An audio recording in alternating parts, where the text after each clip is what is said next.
15 মিনিটে মানুষ কেউ অফিসে যাচ্ছিল, কেউ খেতে খামারে কাজ করতে যাচ্ছিল, লিটল বয় নামে একটা বোম মেরেছে তারা। আমি নিজে দেখে এসেছি জাপানের হিরোশিমাতে।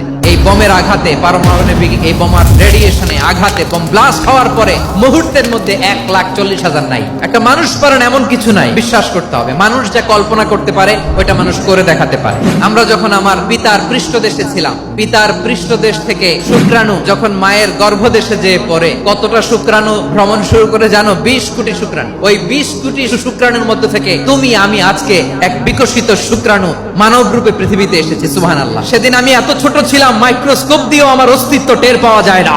তারপরেও ওই প্রতিযোগিতায়, ওই কম্পিটিশনে যখন আমারে কেউ হারাতে পারে নাই, আল্লাহর জমিনেও আমারে কেউ হারাতে পারে না। হারার জন্য তোমার জন্মই হয় নাই, তুমি আসছোই জিতার জন্য। সুবহানাল্লাহ। একটা কথা জীবনের সাথে সেট করে নিতে হবে, আমি জিতি নয় শিখি, আমি কখনো হারি না।